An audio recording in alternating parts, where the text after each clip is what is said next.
Fox 61 News at 5 starts now. Breaking news now at 5. A shooting shuts down a local mall. Good evening and thanks for joining us. I'm Brent Harden. And here's what we know so far. A loss prevention officer was shot at Macy's inside the Buckland Hills Mall in Manchester.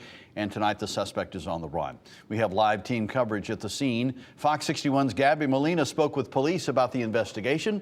And Matt Karen spoke with witnesses. And we'll start with Gabby. Gabby, what have you learned?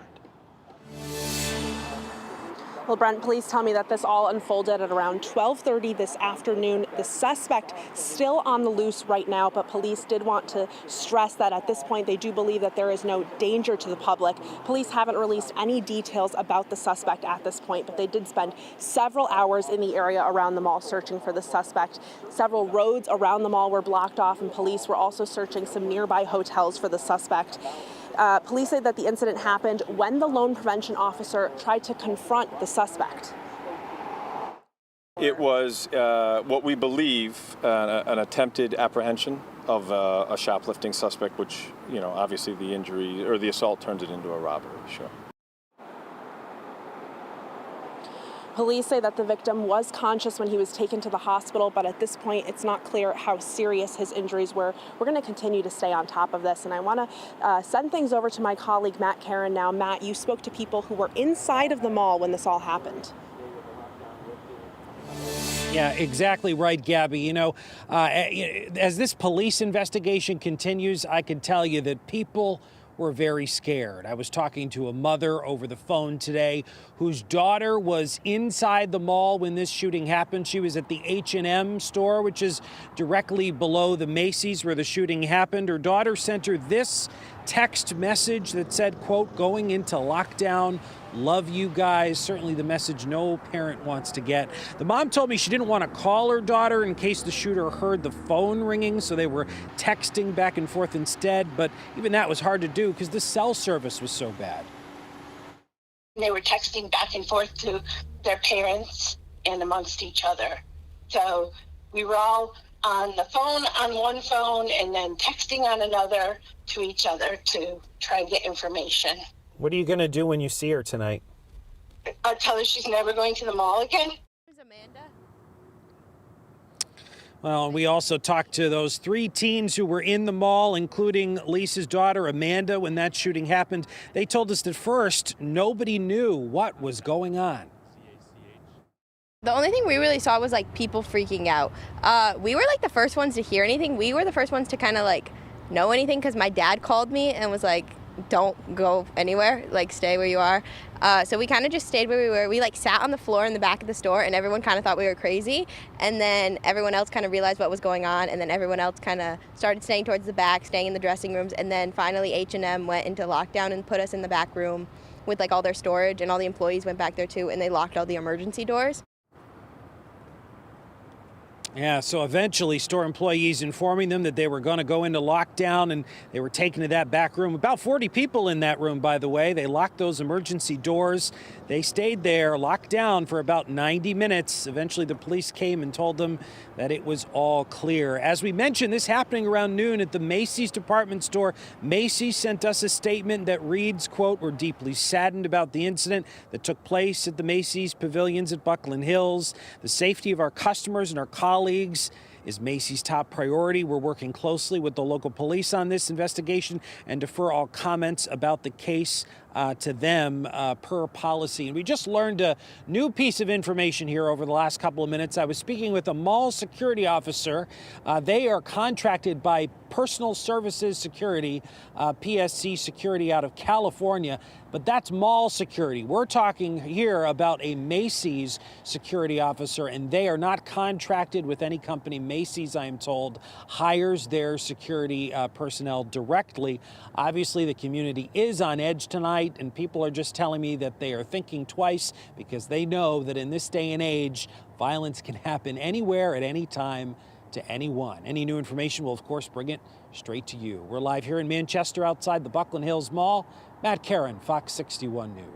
All right, harrowing day for a lot of parents, no doubt. Matt Karen and Gabby Molina, thank you both. And stay with Fox 61 for updates on this breaking news. Be sure to download the Fox 61 News app for the latest information. All right, to the drought now. And this week, Governor Ned Lamont declared Stage 3 drought conditions for Windham and New London counties. But of course, the entire state, including its many orchards, is being impacted by the dry conditions. Fox 61's Tony Tersey joins us live from Bishop's Orchards in Guilford, where the visuals, Tony, you say are a bit startling. Amazing, Brent. Look up here. This is where the water line typically is, and that's where it is right now. It's amazing, and you can tell by this sound that this spot hasn't been wet in a while.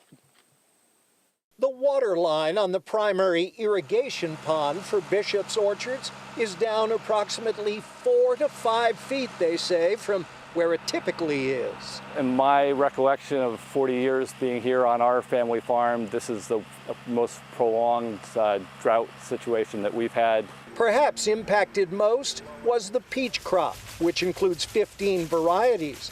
The drought, the reason that up to 25% of the yield has fallen to the ground. Because of food safety rules, then we can't pick up and harvest this fruit for any use whatsoever. And the dry conditions have greatly reduced the size of the 8 acres of blueberries.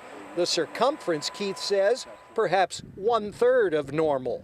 So instead of having something that could be the size of a dime, we're talking about a very small button size instead. The primary irrigation pond pumps water to several others to provide what Mother Nature hasn't.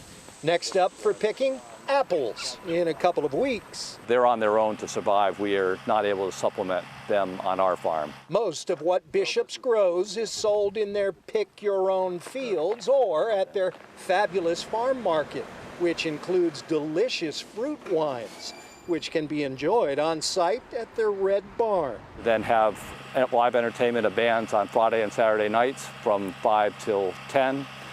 Trivia nights on Thursday nights, a free movie night on Wednesdays.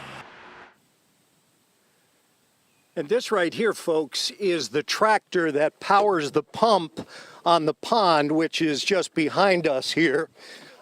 They say that this is something that is alternated between a pond about 1,500 feet up the hill and one over there that takes care of the underground irrigation for the blueberries. We're live here in Guilford. Tony Tersey, Fox 61 News.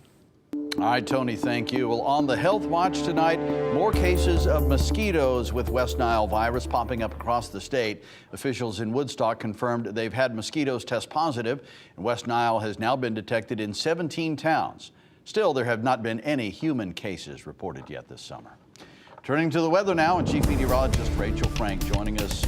Rachel, like we said last hour, too much of a good thing, too much sunshine, not enough of the rain. Yeah, we've got great weather this weekend for outdoor plans, bad weather for outdoor plants that are desperately needing the rainfall. And it looks like we are going to generally stay dry right through the weekend. There's a slight risk for a pop-up shower tomorrow afternoon. The next chance for us to get some decent rain, maybe decent isn't quite the word, is going to be Monday. Right around 90 degrees in the Hartford area. So our count of 90-plus degree days this season continues to climb. And I think we're going to see very similar numbers tomorrow. The difference tomorrow will be that it will start to get more humid. And we're also going to see more clouds in the sky in the morning as well. But right now, 89 degrees in Willimantic, and we're close to 90 for the New Haven area too, mid-80s in Groton. Just a few fair weather clouds out there, but even those are starting to fizzle. It's a beautiful night ahead. Whether you're grabbing dinner outside, taking the dog for a longer walk, we're talking about temperatures that'll be in the upper 80s at 7 o'clock. Heading through the overnight hours, we'll see overnight lows dipping back into the 60s. The only problem with this kind of weather, can't really have that summer bonfire. Everything is so dry that it's just not safe. Everything could catch fire quickly around you. Tomorrow, we're starting off with mostly cloudy skies and temperatures around 70 degrees at 8 a.m. High temperatures between 85 to near 90 degrees with more sunshine in the afternoon and a slight chance for a pop-up shower later in the afternoon. We'll take a look at that rain chance for next week coming up, Brent. All right, Rachel, thank you. Well, these drought conditions impacting the whole state are especially hard on businesses that rely on the benefits of rain. Fox 61's Lindsay Kane has more on how local landscaping companies are dealing with this dry grass, especially in the eastern part of the state. In the eastern eastern part of the state, drought conditions are extreme, leaving landscaping crews high and dry.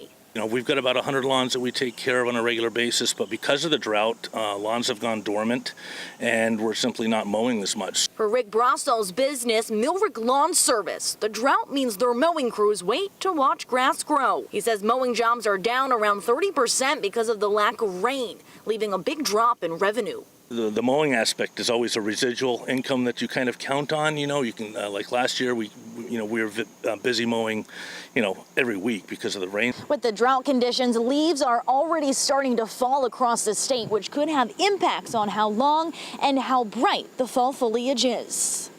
I mean, normally we don't see leaves falling this early. I mean, there's some that start dropping late August, early September, but normally we don't see them in a full swing of dropping until, mid to late October.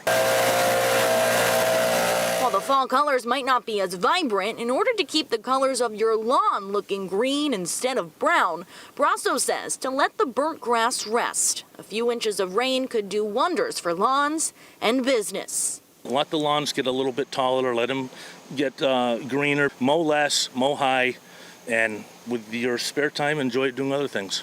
In Coventry, Lindsay Kane, Fox 61 News. All right, Lindsay, thank you. New tonight, a person was taken to the hospital after a construction accident in Rocky Hill. Rocky Hill police say a 45-year-old man suffered injuries of impalement to the leg on Parsonage Street. The man was taken to Hartford Hospital. He is expected to survive. His identity has not been released. The roadway was shut down for some time as police responded. In East Hartford, one person is dead after a motorcycle accident. It happened on Route 2 East near Exit 5A Thursday night. Police say 51-year-old Glenn Pelletier of Plainville hit the concrete barrier on the left side of the road. Pelletier was thrown from his motorcycle and died at the scene. Waterbury police have identified the suspect wanted in the third deadly shooting in less than a week there. The police chief says 31-year-old Joseph Whitaker of Waterbury is wanted for murder. Police say he is accused of shooting and killing 32-year-old Lashard Santos in front of Bertie's West Indian Restaurant on North Main Street yesterday. Investigators say a fight broke out between Santos and someone else, which led to the shooting. Anyone with any information should contact police.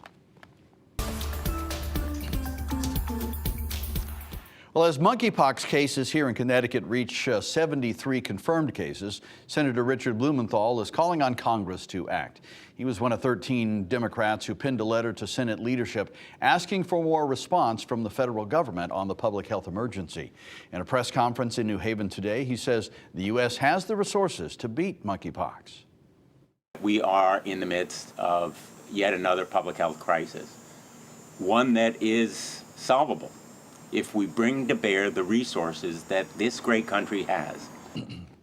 They are also calling for expanded supply of monkeypox vaccines through the Defense Production Act, along with an increase of testing and treatments as cases continue to climb across the country.